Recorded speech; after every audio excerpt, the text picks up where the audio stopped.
Bonjour, je m'appelle Alena Gradoboeva, je suis professeure de français langue étrangère et spécialiste en phonétique corrective par la méthode verbotonale. J'interviens principalement auprès des apprenants russophones qui ont très souvent d'autres langues de travail, espagnol, ukrainien ou encore anglais. Leur système phonologique est donc un système composite influencé par plusieurs cribles phonologiques et notamment prosodiques.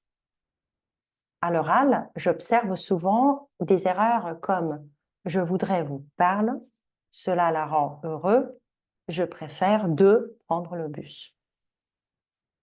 Ces erreurs sont grammaticales en apparence, mais leur régularité et le contexte de leur apparition m'ont conduite à formuler une autre hypothèse. Et si ces erreurs étaient avant tout prosodiques? D'où le titre de mon intervention, erreur de grammaire, erreur prosodique, erreur de grammaire, erreur de prononciation. Une première analyse des causes amène à écarter l'interférence directe de la langue maternelle. Pourquoi? Parce qu'en russe, par exemple, on dit bien « je voudrais vous parler » avec l'infinitif. Cela la rend heureuse, au féminin s'il s'agit d'une femme. Je préfère prendre le bus, sans aucune préposition. Donc, pas de source morphosyntaxique évidente. De plus, les mêmes erreurs sont produites par les apprenants hispanophones, sinophones, ukrainophones de ma collègue qui habite au Québec, y compris ceux qui ne parlent pas un mot anglais. Un autre fait frappant, ces erreurs n'apparaissent pas à l'écrit. Mes apprenants écrivent bien « je voudrais vous parler », cela la rend heureuse, je préfère prendre le bus correctement. Mais dès qu'il s'agit de l'oral spontané, les erreurs reviennent. Selon Michel Paradis, la mémoire déclarative qui stocke les règles explicites soutiendrait l'écriture, où on a plus de temps et de ressources cognitives pour mobiliser les connaissances. Tandis que la mémoire procédurale, responsable des automatismes, gouverne la parole spontanée. Ces erreurs orales reflètent donc un manque de consolidation procédurale, ce qui freine à son tour la précision et l'aisance de la parole. J'ai tout d'abord tenté une correction didactique classique, fondée sur la conscientisation. J'ai rappelé les règles grammaticales, j'ai fait faire à mes apprenants des exercices cibles, j'ai lancé des discussions, réflexions autour des causes possibles de ces erreurs. Regardez, en russe, c'est comme ça. En anglais, c'est comme ça. En français, c'est comme ça. Évitez cette erreur, mémorisez bien, analysez, ne faites plus cette erreur. Hélas, le résultat était décevant, l'erreur persistait et le stade de l'autocorrection n'a jamais été atteint. Même en correction immédiate, du tac au tac, les apprenants se trompent, je les reprends, ils se reprennent. Dès la phrase suivante, l'erreur revient. Le rappel des catégories grammaticales, infinitif, féminin, pas de préposition, n'a pas donné de résultat non plus. L'erreur persistait dans la parole spontanée et une autre approche était donc nécessaire. C'est en abordant ces erreurs sous un angle rythmique que j'ai enfin obtenu des résultats durables. J'ai utilisé la méthode verbotonale qui place le rythme au cœur de l'apprentissage. J'ai travaillé l'énoncé en le décomposant en unités rythmiques neutres. Da-da-da, da-da-da. Et vous reconnaissez le style de Michel Billière. Les élèves répètent afin d'intégrer le schéma rythmique sous-jacent. Cette séquence est ensuite reliée à la forme linguistique réelle. Je voudrais vous parler. J'utilise également le mumming sound, en faisant répéter la mélodie prosodique sans articulation complète, pour créer une image rythmique sensorielle de la phrase.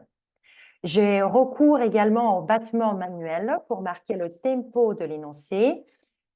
Je voudrais vous parler. Et au geste allongeant, notamment pour marquer la finale. Cela la rend heureuse.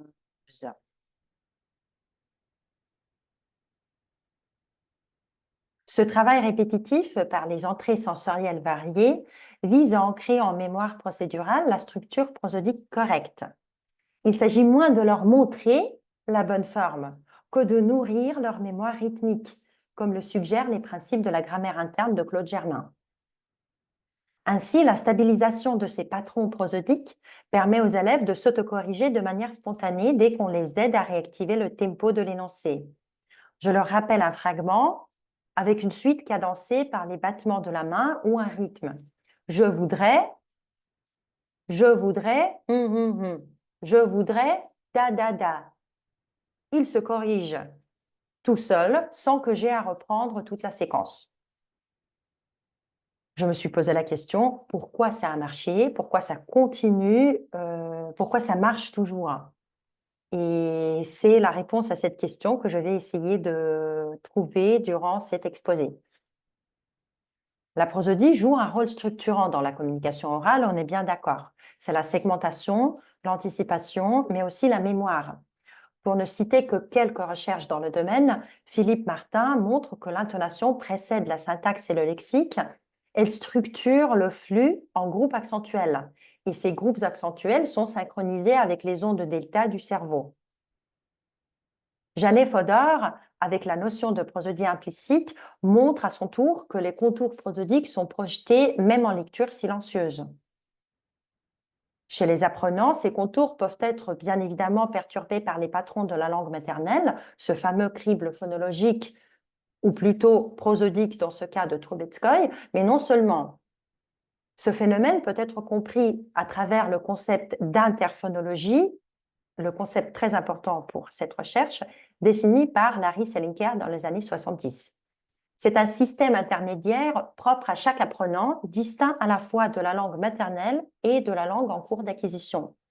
L'interphonologie constitue un espace dynamique où s'entrelacent et parfois s'opposent les éléments prosodiques issus de plusieurs systèmes linguistiques.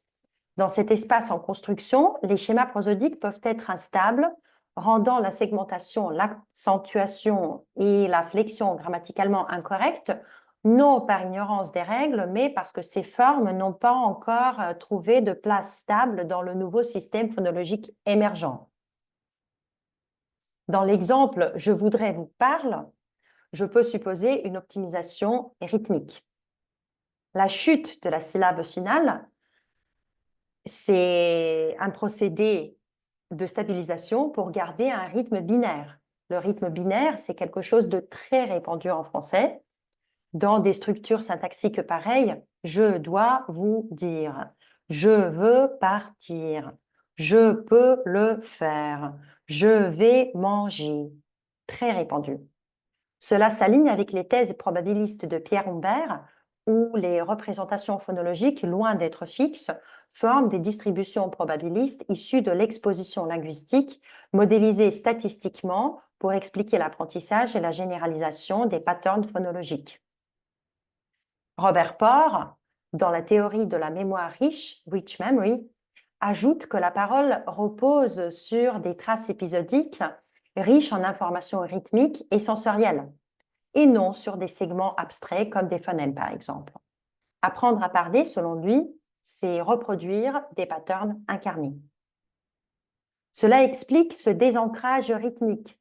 L'unité est mal intégrée dans son schéma prosodique. Ce phénomène se retrouve également dans d'autres erreurs fréquentes que j'avais mentionnées au début de mon intervention. Par exemple, dans « cela la rend heureux », l'erreur semble au départ purement morphologique, un désaccord de genre. Pourtant, l'analyse prosodique révèle un autre mécanisme. La syllabe finale « heureuse » de « heureuse » est un peu moins saillante, peut être presque neutralisée dans la perception des apprenants à cause de l'accent initial ou accent d'insistance. On l'appelle aussi accent expressif ou contrastif. Les 4 noms, c'est la même notion de Piet Mertens.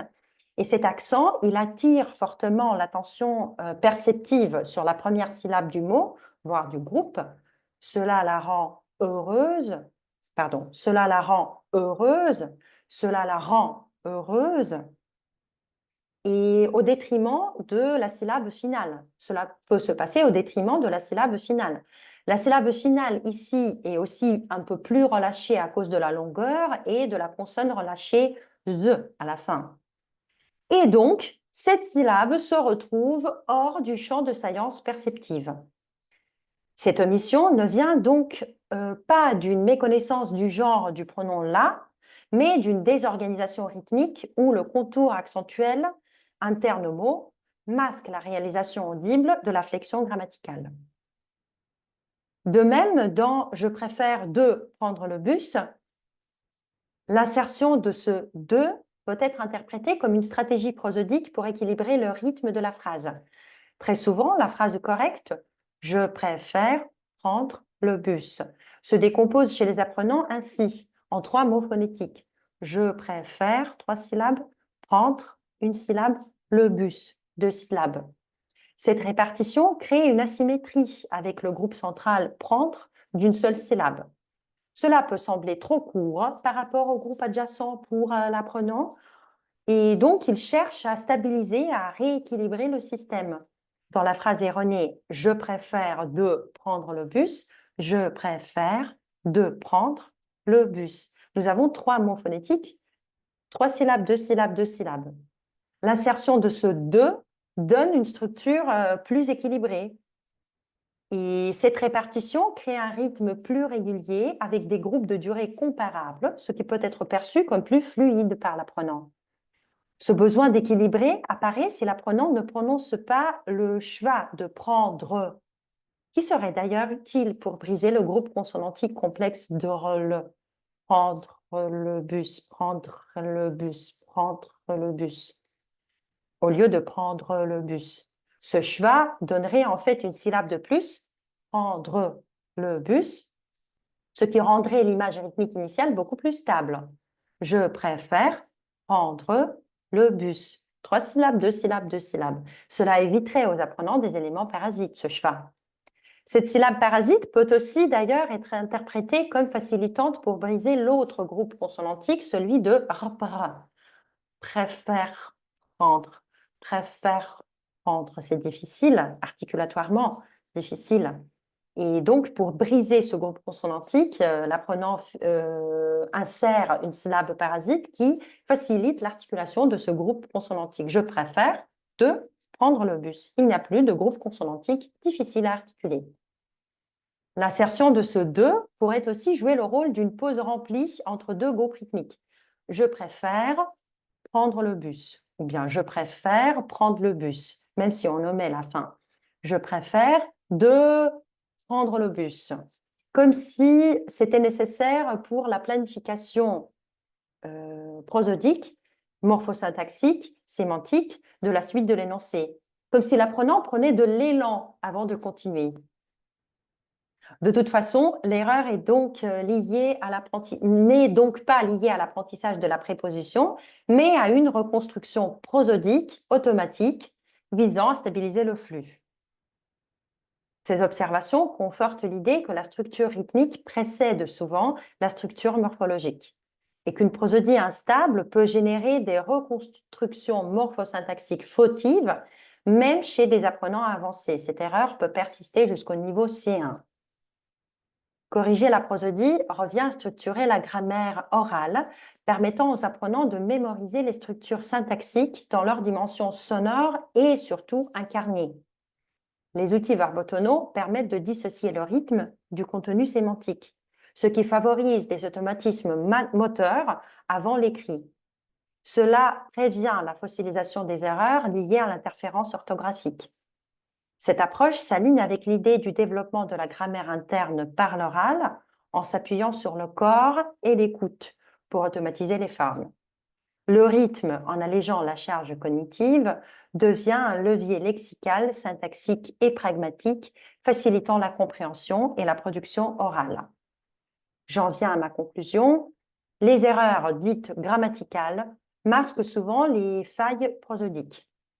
En recentrant l'enseignement sur le rythme et l'intonation, on corrige sans recourir à la règle explicite, tout en soutenant la syntaxe et la mémoire. Une pédagogie orale ancrée dans la prosodie optimise l'aisance et la précision à la fois, particulièrement pour les apprenants à temps d'apprentissage limité et avec peu de cours hebdomadaires, ce qui est le cas de mes apprenants qui n'ont qu'1 2 cours par semaine pour tous les aspects à la fois.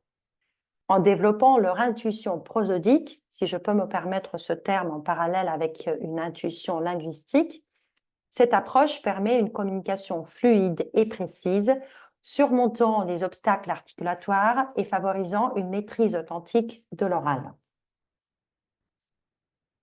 Merci beaucoup pour votre attention. Vous avez mon mail sur l'écran. Si vous avez des questions, des commentaires, si vous avez envie de discuter autour du sujet abordé, vous êtes les bienvenus parce que c'est une recherche qui est encore en cours et je serai très intéressée par votre opinion et vos idées là-dessus. Merci beaucoup et au revoir.